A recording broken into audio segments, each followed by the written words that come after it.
আচ্ছা, আপনাদের বেলে মাছের এমন একটা রেসিপি দেখাবো যেটা খুব সহজে একেবারে কম মশলায় তৈরি হয়, কিন্তু খেতে একদম ফাটাফাটি হয়। তো তার জন্য চলুন, প্রথমে আমি 1.5 চামচ মতো আমি এখানে ধনে নিলাম।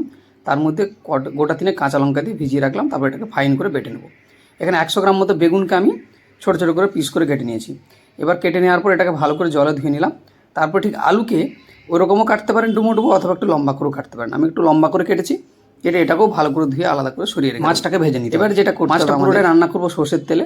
তার জন্য মাছে প্রথমে আমি একটু নুন আর একটু হলুদ মেখে রেখে দিলাম। আর কিচ্ছু দেওয়ার দরকার নেই, এটা কিছুক্ষণ ম্যারিনেশন হলে মাছের মধ্যে নুনটা ঠিক ঢুকে যাবে। তারপরে এখানে 100 থেকে 150 ml মতো সর্ষের তেলে মাছগুলোকে আস্তে আস্তে ভাজবেন। মাছ কিন্তু ভেঙে যায়, খুব সাবধানে ভাজবেন। তারপর এর মধ্যে আলুটাকে দিয়ে আলুটাকে হালকা ভেজে নেব। বেগুনটাকেও ঠিক একইভাবে ভেজে নেব। একটু দুঃখিত, কারণ এখানে টেকনিক্যাল ফল্টে আমি ঠিক ভাজাটা দেখাতে পারিনি।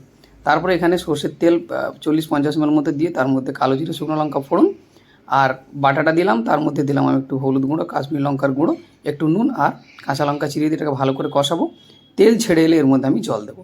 জলটা পরিমাণ মতো দেবেন, আপনারা যেমন খাবেন। তারপর মাছগুলো তুলে এক এক করে আমি আলু এবং বেগুন ভাজাগুলো দিয়ে দিলাম। দিয়ে ফুটিয়ে ফুটিয়ে লো আঁচে নুন চিনি দেখে আমি শেষে একটু ধনেপাতা কুচি দিয়ে নামিয়ে নেবো। ব্যাস, আর কিচ্ছু লাগে না, এবং খেতে অসাধারণ সুন্দর হয়। বিশ্বাস করুন, ভাত দিয়ে তো একদম ফাটাফাটি লাগে। আজকে দুপুরে একবার বানিয়ে দেখুন, দারুণ লাগবে। আর ভিডিও ভালো লাগলে লাইক করুন।